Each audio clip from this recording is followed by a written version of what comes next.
Hey, welcome to Sundaish English, where you don't just learn English, you live it. Ready to sound natural, think in English, and speak with confidence? Let's get started. Have you ever looked at a building and wondered why it looks the way it does? Today, you're about to discover the story behind modern architecture while training your English at the same time. Welcome to Sundaish, where language meets knowledge.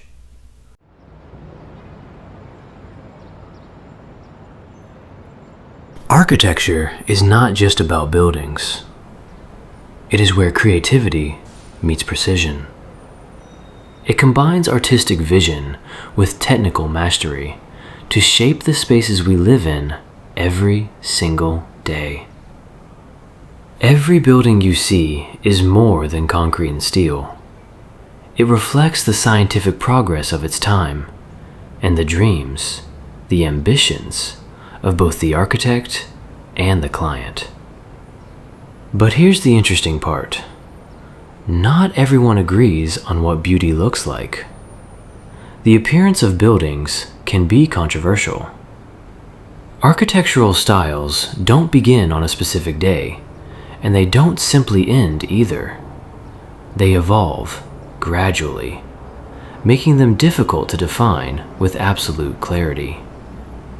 What we now call modern architecture was born from transformation. Back in the 18th and 19th centuries, society was changing rapidly. Architects began moving away from traditional materials like wood and stone and started experimenting with steel, glass, and reinforced concrete. At the same time, technology was reshaping human life. Rural industries declined and people flooded into cities, searching for work in factories. But this growth was fast, uncontrolled, and often chaotic. Many urban areas turned into overcrowded, struggling environments. By the 1920s, a shift began. Architects across Europe started rejecting the harsh realities of industrialization. They wanted something better, something more hopeful. This vision became modernism, a movement driven by innovation, new materials, new techniques, and a new way of thinking. By the 1930s, the international style emerged. Simple, geometric, clean. No unnecessary decoration. White walls, elevated structures, and a strong focus on function. Buildings were no longer just admired. They were designed to be lived in. Names like Walter Gropius, Le Corbusier, and Ludwig Mies van der Rohe became pioneers of this movement. But history had other plans. The Great Depression and World War II slowed everything down. It wasn't until after the war, during Reconstruction, that these ideas truly began to spread. By the 1950s, the international style had gone global. Cities around the world started to look strangely similar. But here's where things changed. The ideals of simplicity and function were no longer always respected. Builders began focusing on profit. With reinforced concrete and prefabrication, buildings could be constructed faster and cheaper, but often at the cost of quality and human experience. The result? Poorly designed structures that betrayed the original vision of modernism. In the 1960s, many British cities built high-rise housing to solve population growth. At first, it seemed like the answer. But in reality, these places often lacked life. No community, no essential services, just cold, empty spaces. Many of them were eventually demolished. By the 1970s, people began to rethink everything. Architects started asking, how does a building belong to its surroundings? Historic buildings were preserved, or at least their facades. And traditional materials made a comeback.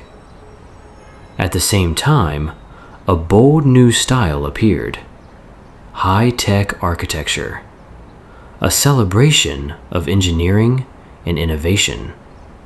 Structures made of glass and metal where the technology itself became part of the design. Then came the 1980s, and with it, postmodernism, a mix of past and present. Different styles coexisting, sometimes in the same building. Some architects even returned to classical inspiration. Today, architecture is evolving again. Smaller scale designs, greater awareness of environmental impact. Energy efficiency, sustainability, and human well-being are now at the center. Because we've learned something important, good design can improve quality of life. But no single style holds all the answers. And when we look back at the 20th century, one thing stands tall, literally. Skyscrapers. These towering structures became possible through innovation, lightweight steel frames, and safe elevators. First rising in the United States, they answered a simple problem: how do we use land more efficiently?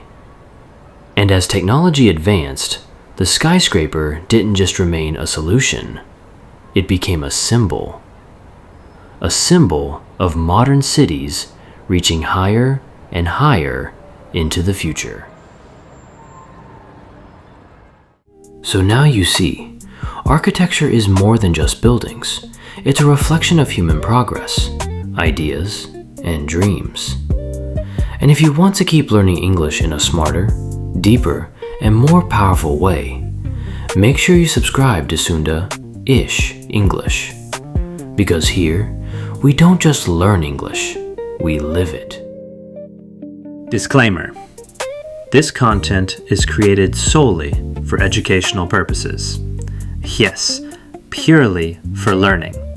Specifically to help English learners improve their listening, reading comprehension, vocabulary, and critical thinking skills. So as you listen, don't just hear the words, feel them, understand them, live them. Learners are encouraged to use this material as real English practice, focusing on developing natural language ability and understanding academic-style texts. Because here, we don't just study English, we experience it. Learn English with Sundaish aims to combine language learning with global knowledge to create something meaningful, something powerful, something engaging. For English learners all around the world, let's grow, let's think, and let's elevate our English together.